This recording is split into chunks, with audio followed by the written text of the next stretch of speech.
district anigi Imphal West district ta leiba Sengmaijinggi PHC aduga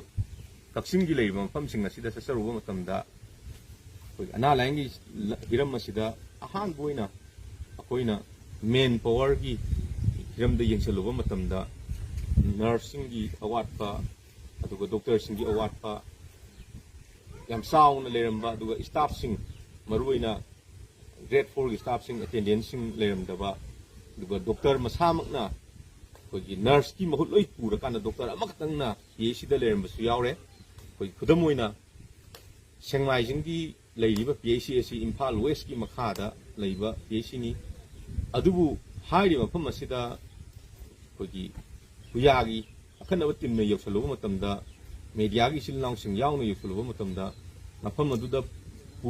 pugadaba OPD matamda pugadaba nursing leiramdaba staff attendance leiramdaba hiram khudi maki emo in charge te kedi karim lenda kogi hospital aduda sumna khatangi public health center masi doctor amana salairam badani khone thenari bisi masina maram orakanda staff ki aduga main floor ge so hoba leire habasi kudam orakanda majuma miyeng sangbina naba tongan ba meri leinaba CMO sing aduga director sing da pung sing sinjadi aduga mathang tarakpada khoina yamaroina ngahandagi khoina yengjar lak infrastructure khogi leiriba building gi phibam sing aduga ultrasound machine sing aduga top equipment sing nasi yengseluba matamda akhoi chatluba mafam sing nasi nong yuruga leiramba khogi kudamoina yamna phibam sokna Sengmaijinggi PHC asi phibam sokna nong yuruga leiramba aduga khogi palengi PHC su nong yuruga leiramba aduga hujika khoina leijariba mafam Kaksing Khunau PHC asi dasu building nong yuba khatana tabida khogi toilet kumba sigumba yam mathau taba mafam asida leibada staff singna amadi doctor singna leiba matamda sinagadabe toilet sing asi amabuk yadana leiramba masini yam achauba khoina mayok naraga leiramiba laibak thiba thogok sing asi aduna maram orakanda akhoina atopa ana layangi lamda mathau taba sing equipment sing kudamoina ultrasound machine asi hujiki matam asidadi yamna ana layangi lamda khogi layang bada yam mathau taba posak amani dana thanaba yadraba khoi ultrasound ji na ana layangi lamji khumang choksanna ngai pakna yengba ngamduribani ado yamna laibak tibadi Kaksingi CSC oiriba Kaksingi achauba miyamgi layang sang oiriba aduki patient laiba mafam asida ultrasound machine je ngasidaina sahi amung ki mamanggi masak uwa phangri habadi thamaiba wafamsi aduna ultrasound machine asi mari leinaba singna haidi CMO sing aduga director singna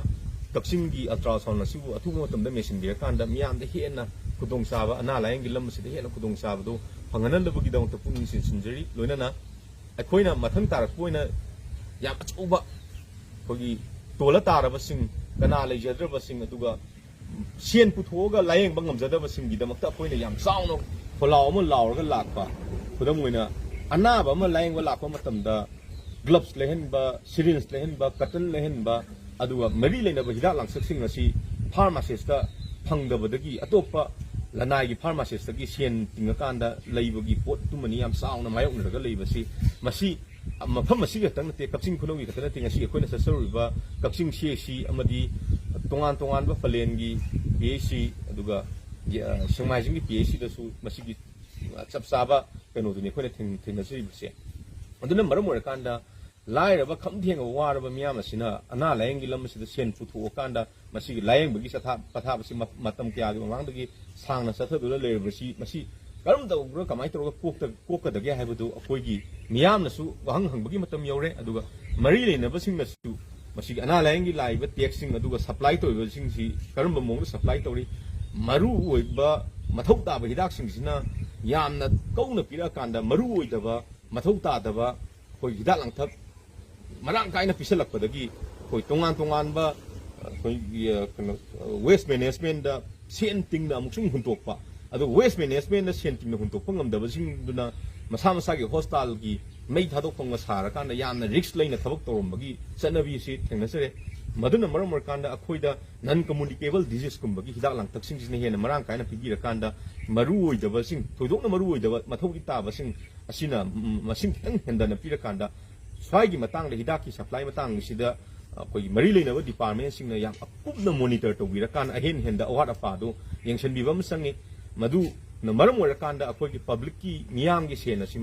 ꯑꯍꯦꯟꯕꯗ ꯃꯔꯝ ꯆꯥꯗꯅ ꯃꯥꯡꯍꯟꯕ ꯑꯗꯨꯒ ꯃꯊꯧ ꯇꯥꯕꯁꯤꯡꯗꯨꯗꯅ ꯍꯦꯟꯅ ꯃꯦꯟꯁꯤꯟꯗꯕꯒꯤ ꯄꯣꯠ ꯑꯃ ꯌꯥꯝ ꯆꯥꯎꯅ ꯆꯠꯅꯕꯤ ꯑꯣꯏꯅ ꯃꯃꯤ ꯇꯥꯔꯒ ꯂꯩꯔꯝꯂꯦ ꯑꯗꯨꯒ ꯑꯩꯈꯣꯏꯅ ꯏꯔꯣꯏꯂꯣꯏꯕꯗ ꯄꯟꯖꯅꯤꯡꯕ ꯃꯐꯝꯗꯤ